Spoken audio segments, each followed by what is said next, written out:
Hey guys, and welcome back to the Alpha Exchange YouTube channel. I'm your co-host Sylvia, And I'm Justin.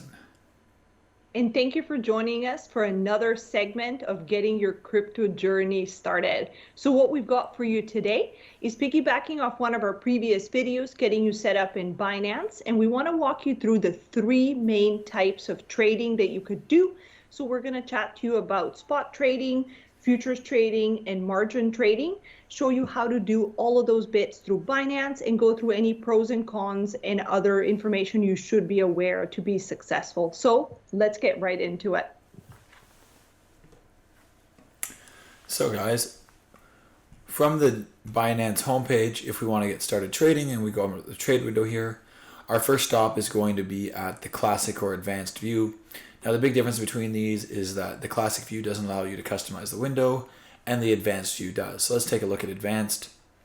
So in the advanced view, this gives me the ability to actually move these windows around and actually customize how my interface is set up. But more importantly, today we're going to be looking at buying and selling. So Sylvia, you mentioned to me that you were looking to buy some Bitcoin. Are you still looking at doing that today? Absolutely. So I'd like to buy Bitcoin because I think it's going to go up. So what would be the best way to do that?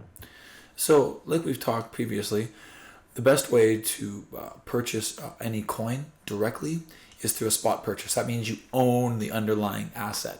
So if I want to buy Bitcoin right now, my options for trades are to do a limit, market, or a stop or OCO buy. So a limit gives me the ability to buy the coin for a specified price. So I can create an order and then purchase that for a predetermined amount. So say I think the price is going to come back down to say 41,800. I could specify the price here as 41,800 and put my buy order in. However, we generally recommend not to put orders directly at even values because these are psychological thresholds and the price tends to either not quite come down to it or go just beyond it. So in this case here, if I think a price around 41,800 is a good deal, I probably don't want to put it exactly at 41,800. I want to make it just a little bit below that. So perhaps I might want to come down based on these previous candles here. I might want to come down to say 41,575.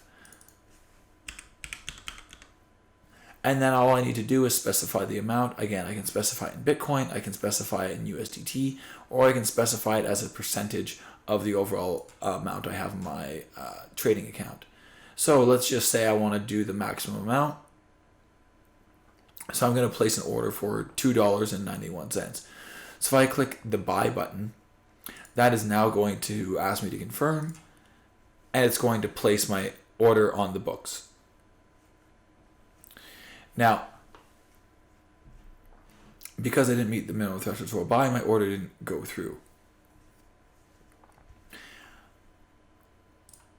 But perhaps right now I think the price is going to pull back, so it's a little high. So how do you feel about shorting Bitcoin right now, Sylvia? Yeah, if our technical analysis is saying that we're going to come down, does spot trading allow me to do a short option? So this is one of the limitations to us trading in spot. So spot only lets me buy coins if I have the dollars in my accounts to pay for it, or if I have the coins in my account to sell. So that means if I want to short Bitcoin right now, I can't do that because I don't have any Bitcoin in my account. I need enough Bitcoin in order to sell it. I can't sell what I don't have. So our only options for shorting a trade is going to be either through margin or through a futures trade. So let's take a look at margin. So if I go up to the trade window here and I select margin trading, this brings me to the margin window. So now I have the option to both buy and sell Bitcoin, or I can short Bitcoin.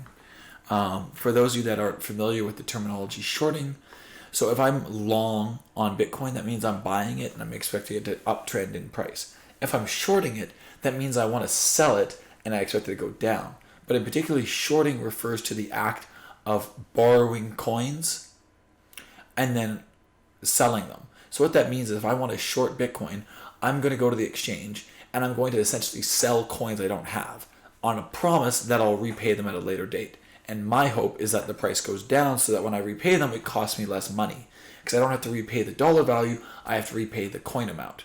So that, in other words, if I buy one Bitcoin at $42,000 to short, in other words, if I say, hey, Binance, can you loan me one Bitcoin because I want to short it, that means that I owe Binance later one Bitcoin. So my hope is the price goes down so that when I repay that one Bitcoin, I'm making money on the difference in those prices. Does that make sense, Justin, Sylvia? that absolutely, and that sounds very similar to a futures contract. How are those two different? So they're different because margin requires you to use specific margin leverage. So in this case, if we look on the screen here, we have cross and isolated leverage. So the big difference between cross and isolated is essentially cross means that I fund my cross margin account with funds, and then I can use that against a variety of coins. If I do isolated, that means that I'm only funding one particular account. So right now, if I wanted to say short Bitcoin on isolated, that means it's going to be isolated specifically to Bitcoin and USDT. So let's take a look at that here. So I'd have to initiate this process. I'd have to click the transfer button. Clicking the transfer button now gives me the ability to move funds from my fiat and spot wallet to my isolated margin account. And now I can either move the coin in itself, I can move Bitcoin in, or I can move Tether in. But the trading pair is going to be the specific account. So every single coin pair in this is its own isolated margin account.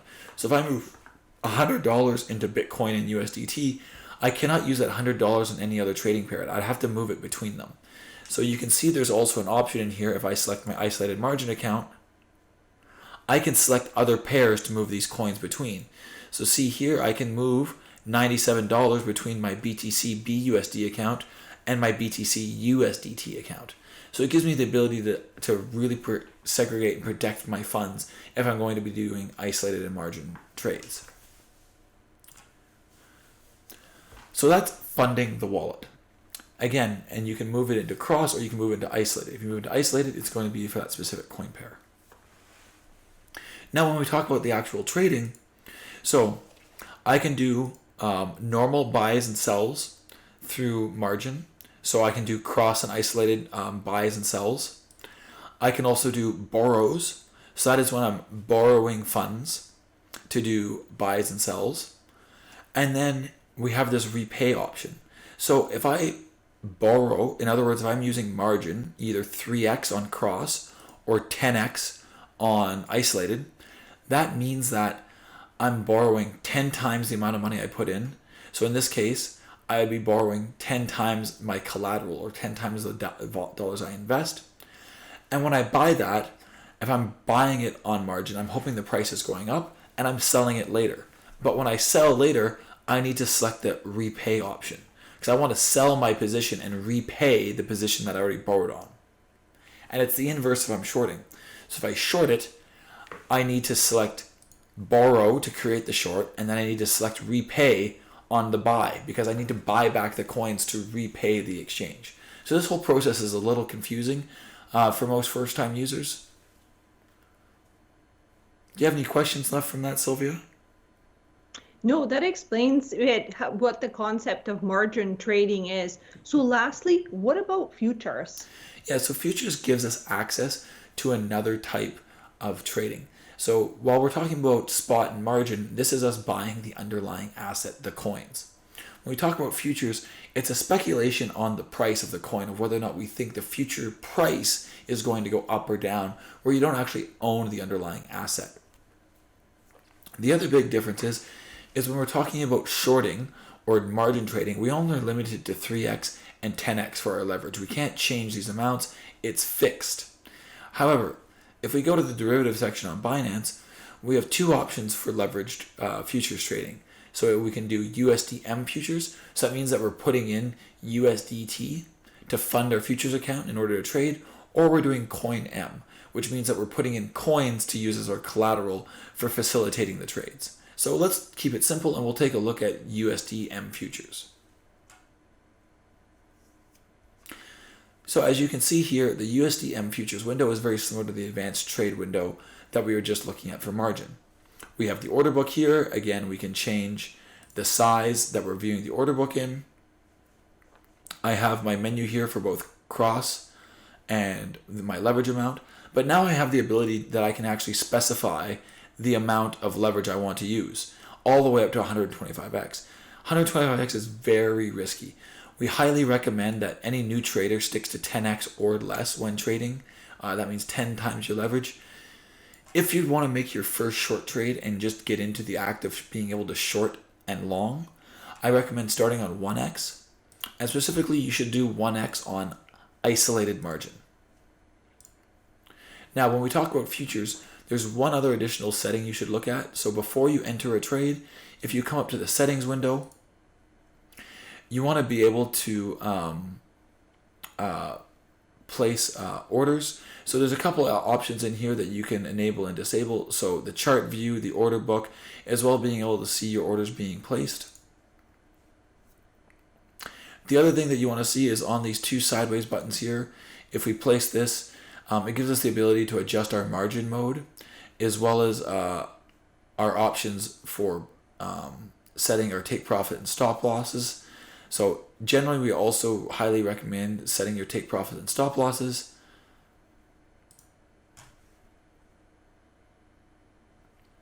So once we're in this mode, again, now that I'm isolated, that means that I'm only going to be risking the capital I put into this individual trade. If I'm on cross, it's all the funds in my trading account. So now on my futures option here, I have the ability to both short long and long the coin, and I can choose my preferred margin amount, or leverage amount. So I can now change this to a 1x leverage, and I don't have to risk any extra volatility. I just now have the ability to short and a 1x leverage, which means I'm only shorting at the money I put in, and I can essentially hold that indefinitely minus the maintenance fees. So Justin, we talked about these three types of trading, and during the description for futures, you mentioned that that's something that new buyer or new traders should stay away from. For people that are just getting started, what's your recommendation for the types of trades to do? So my recommendation, as you get familiar with it, is practice just spot trading. So buy long and then wait for the price to increase when you think it's a good time. If you want to start practicing your short trading and looking at possibly getting into margin or futures, I highly recommend taking the time, set up a TradingView account, and practice there with a paper trade. Once you get more comfortable with the act of shorting and longing and playing around with leverage, then you can start looking at possibly doing margin or futures. The one caveat to futures is although you can reduce your leverage to a 1x multiple, which is far less risky, it's far more volatile because of the amount of money that runs through the futures market relative to the regular coin pair market. Thank you, Justin. That's great advice for people getting started, as well as some of our more advanced traders who are looking to practice different types of trades and learn more. So there you have it, guys. Thanks for watching today's video. I'm getting you started in the different types of trades. So if you liked today's video, please hit that like button, subscribe, and drop us a comment. Also, don't forget that our team is streaming live on Twitch TV.com/Alpha Exchange, where you can come and join the action, talk to any of our personalities who can help you out during the trading process. Be sure to check out our description below the video for referral codes for Binance to save on trading and futures fees, as well as sign-up codes for TradingView. Be sure to check us out on our socials, TikTok, Twitter, and Instagram. And be sure to join Discord and start trading with the community. Until next time. Peace.